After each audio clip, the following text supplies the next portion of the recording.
Good morning, ladies and gentlemen. I was asked to give a talk on the topic of biostimulants and biofertilizers, and I'm just going to show you some background on it and what it's all about. So the content of my presentation will start off by giving some definitions on biostimulants and biofertilizers, collectively known as AgriBio products for the purpose of this presentation. Then I'm going to go over to the rationale and need for these as chemical supplements. I'm also going to look at the market size and the expected growth, the market segmentation, and the challenges that goes with these products.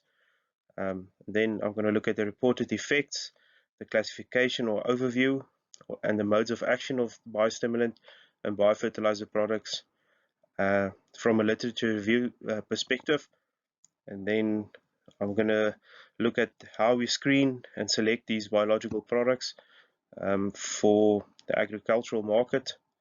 Then I'm going to look at the advantages and disadvantages of the AgriBio products, as well as the regulatory implications for these products in South Africa. So AgriBio products can be classified under three main groups, under which the first is biofertilizers, with specific modes of action, biostimulants, which also have their own mode of action, and then biocontrol, which is more in the crop protection section. But we're only going to look at the first two classifications today. But I just need to mention that the boundaries between these products are disappearing, and it's becoming increasingly more difficult to distinguish between these mode of actions. So it's important to take all of the products and look at it in a holistic point of view. If we start off with some definitions, a biostimulant can be classified as any substance or microorganism that is applied to the plant with the aim to enhance nutrition efficiency, stress tolerance, or the quality or the crop traits. And this is very important, it's regardless of its nutrient content. A biofertilizer is a substance that contains living organisms, and when it's applied to seed, plant surfaces or soil, it colonizes the rhizosphere or interior of the plant, and it promotes growth by increasing the supply or availability of primary nutrients to the host plant. In a South African context, we're looking at a biofertilizer, plant biostimulant, a plant growth enhancer, or a plant strengthener is any substance or microorganism or a combination thereof which is applied to the seed, the plant, or the root environment, and it's capable of modifying or improving plant development through a collection of different mechanisms. It's important to note that biofertilizers can be classified as biostimulants, but not all biostimulants can be classified as biofertilizers. And like I mentioned previously, collectively these products will be known as AgriBio products for the purpose of this presentation. If you look at the AgriBio market, the market size, the growth, and the segmentation, and this is excluding the biocontrol portion, the current market value is around $3.4 billion US, with a compound annual growth rate of around 11%, and it's expected to grow to around $8.7 billion US by 2030. Europe is leading with a 38% revenue share. Row crops and cereal have around 60% of the revenue share. Acid biostimulants, which includes amino acids, humic acids, or fulvic acids, have a 50% revenue share. Foliar applications have an 80% revenue share, and microbial products at this point in time only have around 15% revenue share. There are, of course, some challenges facing the AgriBio market, and these include a lack of worldwide harmonized regulations. Even within the EU, there's some incoherent regulations. This leads to inconsistent quality and product performance. It leads to customer distrust, and then as well there's lack of scientific knowledge into the mode of action of these products, and the lack of understanding leads to incorrect use, and this leads as well to inconsistent results when using these products on different crops under different environmental conditions. And thirdly, the cost and unrealistic expectations set by the producers and sellers are always a struggle and a stumbling block for these products in the market. And then finally, the storage and application with traditional agricultural inputs like seeds and fertilizers and chemicals is also problematic. Microbial products have a limited shelf life if they are stored inappropriately. Applying stimulants and microbials with harsh chemicals can lead to decreased efficiency, and sometimes there's trouble applying the product in field, so special applicators are sometimes needed. Hesitancy to put these products on the seed because of liability uh, from poor seed performance is also a problem in the market. If you look at the rationale and need for these AgriBio products, decreasing land and increasing population has led to the situation that we find ourselves in, that the average land area to cultivate food per person has decreased from 0.7 hectares in 1961 to what is estimated less than 0.2 hectares in 2050. Crop and environmental factors that influence the cultivation of these crops include nitrogen availability, abiotic stress, crop genetics, phosphorus availability, biotic stress, and mineral and nutrient availability. The pictograms as depicted with the asterisks indicate the areas where AgriBio products can play a role. If the average maize yield in the US is around 12 tons per hectare at the moment. If we continue on the current trend, by 2050 we will only be able to produce 15 tons per hectare. And if you look at the decreasing in arable land and the increase in population, there's going to be around a 5 ton per hectare gap just to keep the food supply constant like it is at the moment. So clearly we need to do something different. In a traditional sense, in crop production, most people only looked at the nutrition part, but increasingly all over the world, people are looking at the nutrition, the plant physiology, the biology, and the structure of the soil. So it's a much more holistic approach that needs to be followed. If you look at the current slide, these are the oldest economic trials in the world. It's been run at Rothamsted. It's been run since the middle 1850s. And if you just look at the impact that different agricultural practices have had on the wheat yield performance, the bottom line is just normal agricultural practices where no fertilizer was applied. If you look at the other lines, fertilizer was applied, and later on liming, herbicides, modern cultivars, fungicides, and crop rotation. And there's a huge impact in terms of the wheat yield that can be seen with changes in agricultural practice. So if you want to increase the yield even more, we need to implement further management practices and further changes in the way we look at crop production. If you look at the AgriBio classifications, there's 4 main classification groups, which includes acids, extracts, microbials, and then there's a group for others, which is more your inorganic products, which don't fall into that classification. In each of those main classification groups, there are several product groups, which I will highlight a little bit later in my presentation. If we look at the generic mode of action that is proposed for biostimulants, you first have an interaction on cellular or molecular level where there's differential gene activation, a reprogramming of the metabolism takes place, you have cellular signaling, and then you have cellular reprogramming, and that goes over into physiological traits which we can measure: photosynthesis changes in the morphology, changes in something like grain filling, carbohydrate storage, and water use efficiency. And only then, if the signal is strong enough in the physiological trait, you can measure the differences in biomass, roots, yield, etc. Reports on biostimulants and biofertilizer effects have been summarized since 1993 up to the middle of 2022. And if you look at the different reports, there's different modes of action or different parameters that is claimed to have changed. If you look at the graph below, you'll see that there's a number of reports claiming changes in chlorophyll and photosynthesis, root growth, biomass, stress resistance, soil amelioration, increased microbial activity, enhanced crop growth, enhanced crop yield, as well as an increase in water and nutrient use efficiency. If you look at the graph, you'll see that there's three main ones really standing out, and they include the following.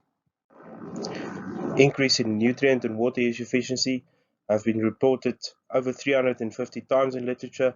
Stress resistance has been reported more than 450 times in literature, and soil amelioration has been reported just over 400 times in literature. I must just stress that the effect is dependent on the type of product that is being used. If you look at the graph below, you'll see that given a set of environmental conditions and the genetic makeup of the plant has the ability to reach a genetic potential yield under a given certain set of conditions.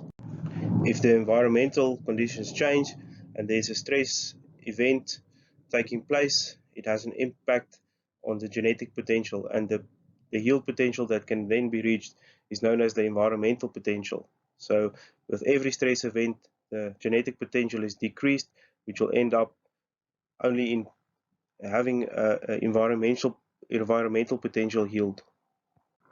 If you look at the middle graph, the way biostimulants usually work is they decrease the severity and the amount of stress that the plant feels during these stress events during its life cycle, and that's why your environmental potential with biostimulants is usually higher than the environmental potential yield without biostimulants. Like I showed you on the previous graph, there's different steps taking place on a molecular level, physiological level, as well as agronomic level. So given a certain set of conditions, like I mentioned, there's 100% yield potential that can be reached. If you apply the biostimulant pre-stress, the biostimulant already primes the plant for the stress, and there's a very short period of adaptation, and theoretically you can reach about 80% of your yield potential. If the application of the biostimulant is only done after the stress event starts, the plant first needs to go through a priming process before it adapts, and by that time, the time that has lapsed only enables the plant to reach a theoretic level of around 60% of its yield potential. These values are obviously all fictional, it's just for illustration purposes. First, we will look at the category of acid biostimulants. Under the acid biostimulant classification, there's different product groups, which include humic acids, fulvic acids, amino acids, fatty acids, and other organic acids. Collectively, humic and fulvic acids are known as humic substances.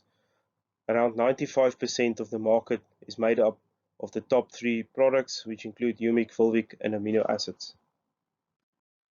If we look at humic substances, the source of humic substances is organic matter that's produced and accumulated by animal or plant remains and decomposed and transformed by microorganisms and geochemical processes over millions of years.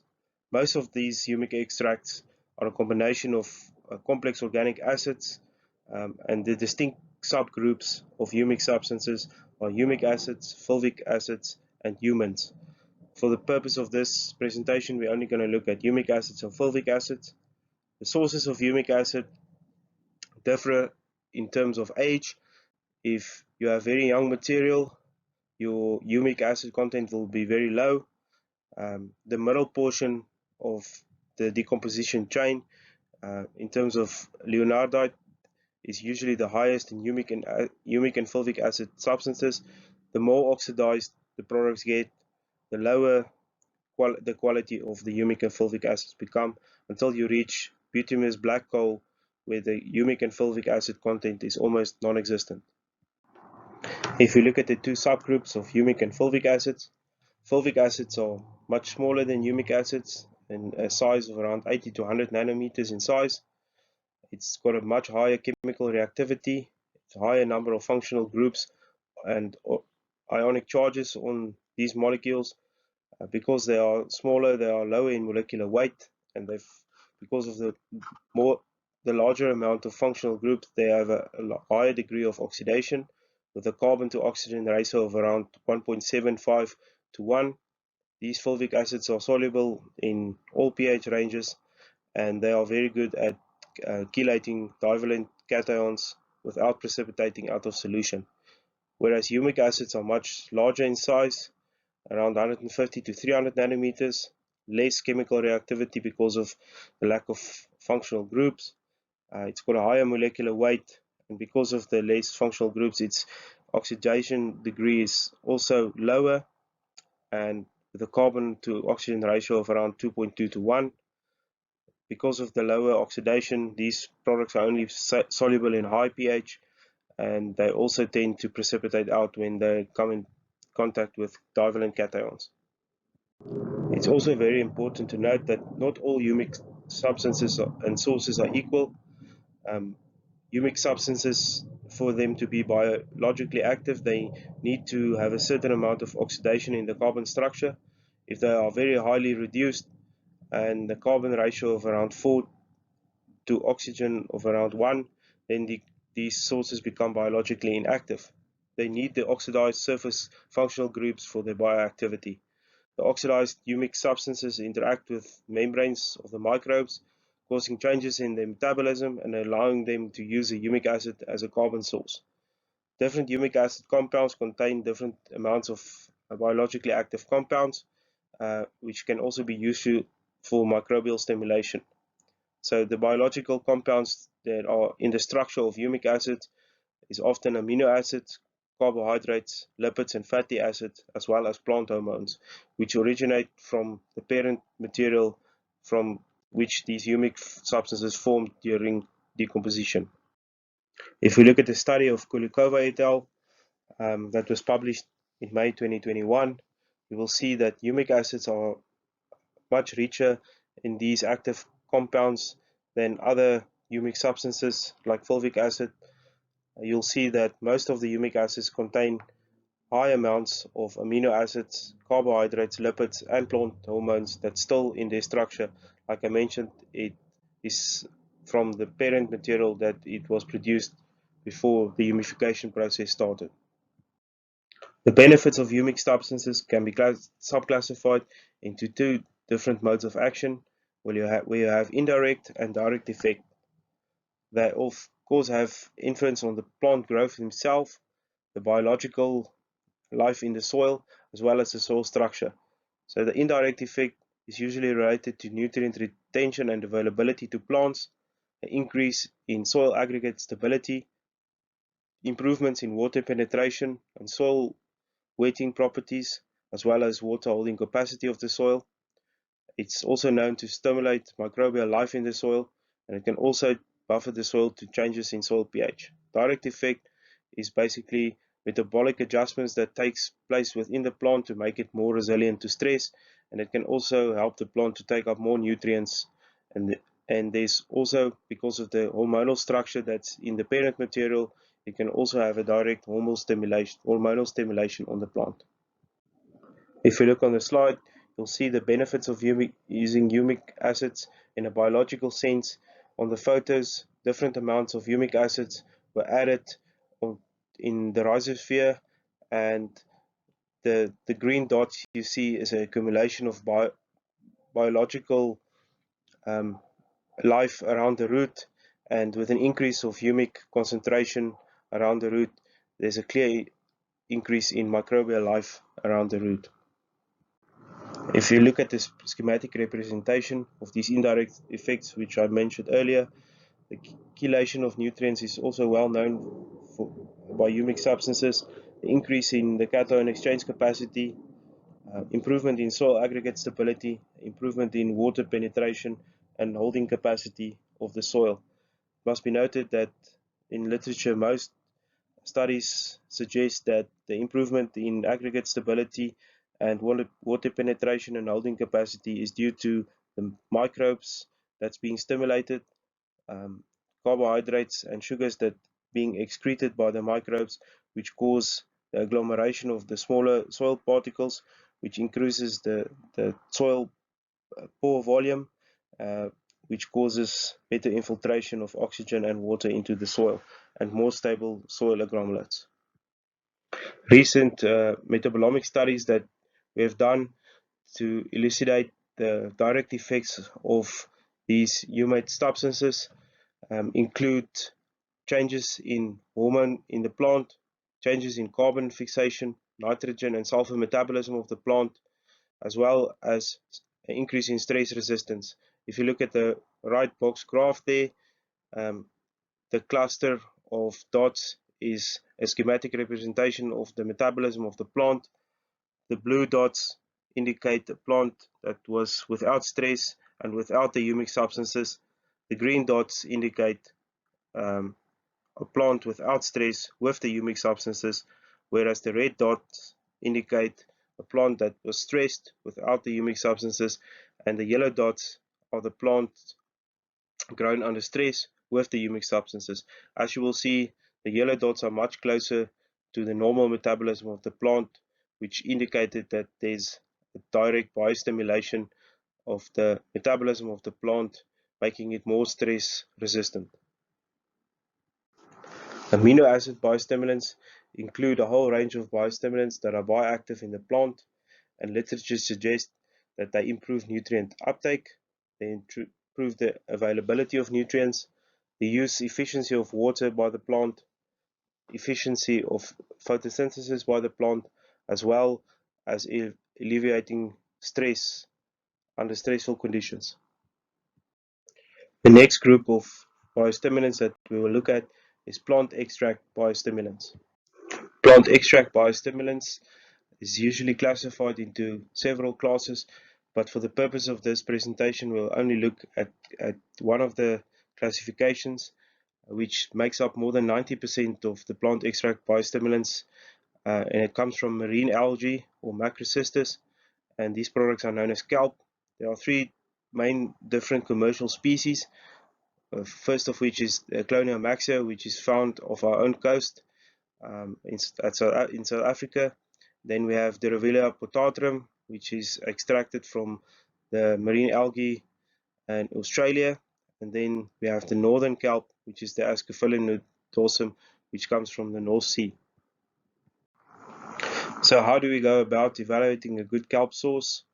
First of all, you can start off by doing something like a mung bean analysis or mung bean assay, where plants are subjected to a kelp product and put in a water solution, and the development of lateral roots are then monitored, and this is because of the auxin hormone concentration that's in the kelp product, which induces root growth.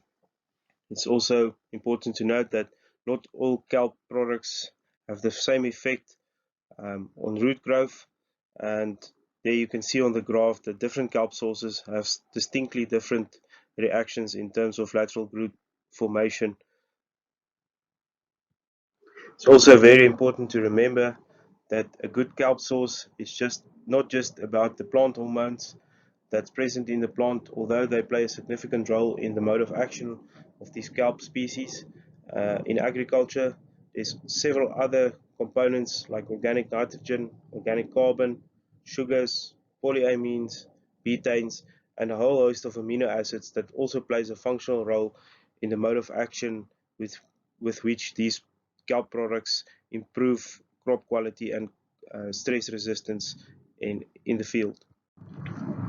Here we looked at a physical analysis of the different kelp sources that's on the market, and we looked at specifically at the hormone and amino acid concentrations. The hormones included cytokinins and different forms of plant auxins, as well as a whole range of amino acids. And you will clearly see that there's distinct difference in concentration of the different components, and this will of course have a profound effect on the mode of action as well as the effectivity of the kelp product in an agricultural program. Next, we will look at biofertilizers and microbial biostimulants. First, we need to look at the rhizosphere and what it refers to. It refers to the area of soil that's directly affected by the root system.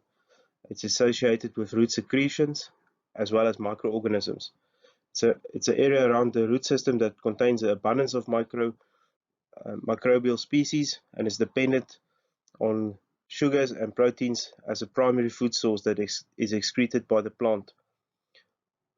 With the rhizosphere, the coexistence of bacteria and plants and microorganisms create a symbiotic relationship. There's three distinct areas. It's the rhizoplane, the rhizosphere, as well as the bulk soil that surrounds the root, where these interactions play a main role.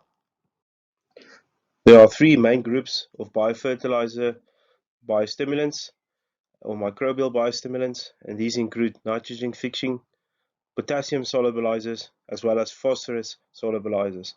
The bacterial species include Bacillus, Aspergillium, Bradyrhizobium, Mesophorium, and Pseudomonas species, and you also have fungal species such as non-mycorrhizal fungi, as well as mycorrhizal fungi, which is usually known as trichoderma in the root zone.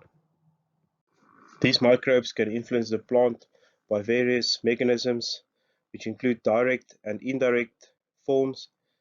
Direct forms include the uptake of minerals, nitrogen fixation, and the general promotion of plant growth.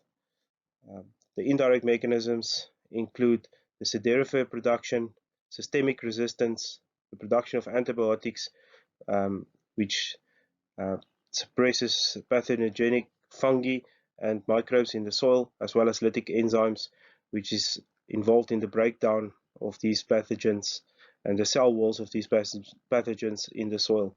So after root colonization, you can have one of these mechanisms that have influence on plant growth. As I mentioned in the previous slide, most of these microbial stimulants work with one of the following mechanisms. They either help fixing nitrogen to the plant, they increase the availability of nutrients by solubilization of minerals such as potassium and phosphorus, they activate induced systemic resistance and systemic acquired resistance mechanisms within the plant, which help the plant cope with stressful conditions.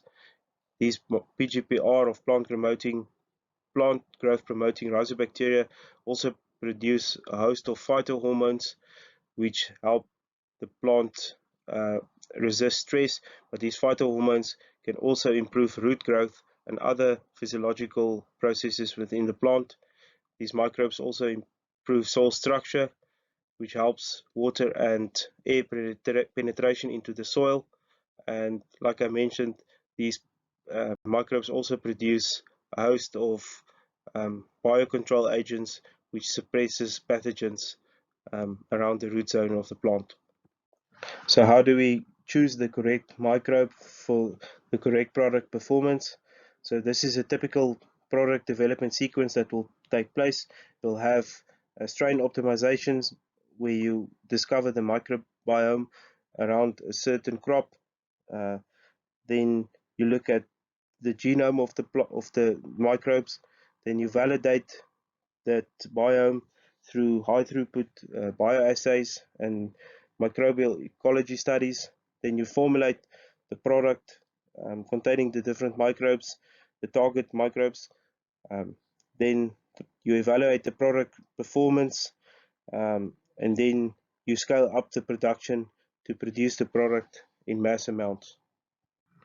So, but the first question is, how do we choose the optimal strain for the product performance that we want?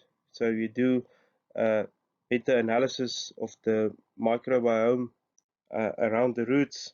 So the picture that you see, the round graph there, is a summation of the microbiome and the different species around the roots.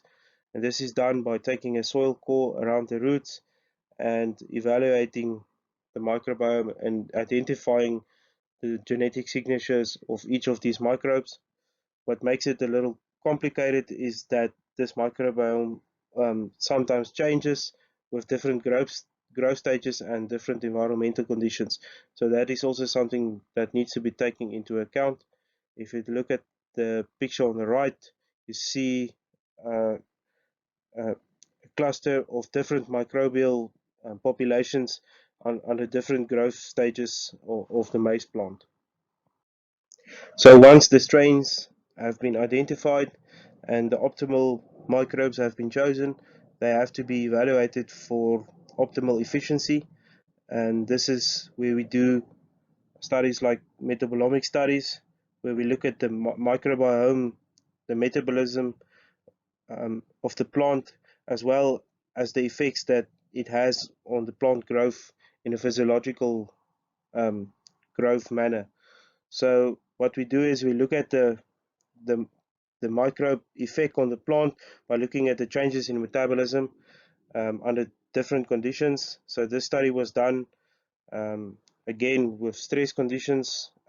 So drought stress was implemented on maize plants, and microbial population was added to the roots, and we could again see that where the microbes were added to the stressed plants, the metabolism on the right was much closer to the unstressed plants, which suggested that these microbes have a positive effect in stress resistance of the plants, especially under drought conditions.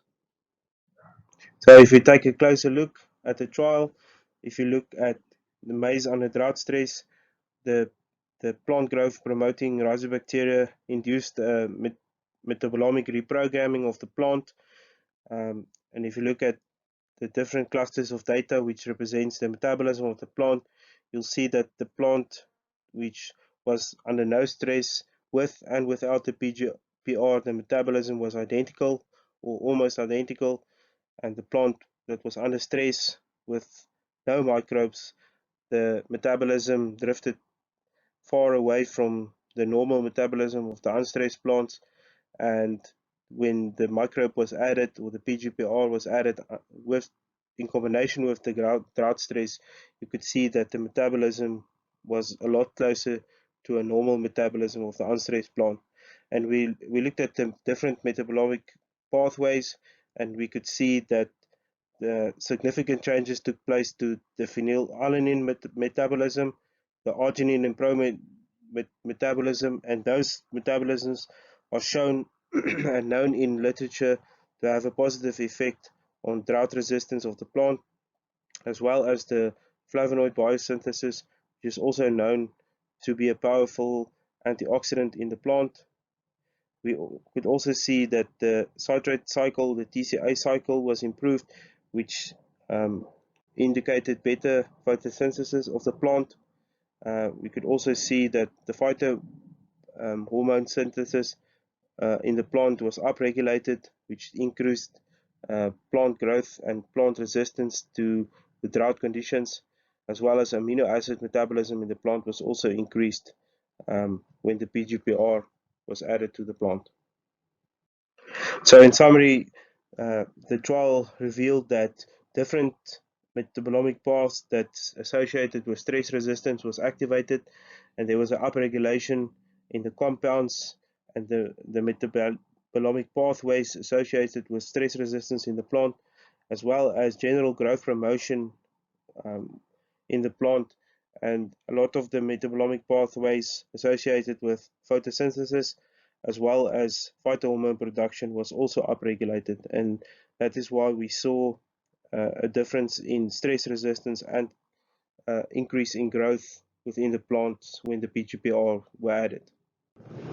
If we look at the physical uh, measurements in the plant, like I mentioned earlier, you have a change in molecular events and followed by a change in physiological events and then by agronomic events.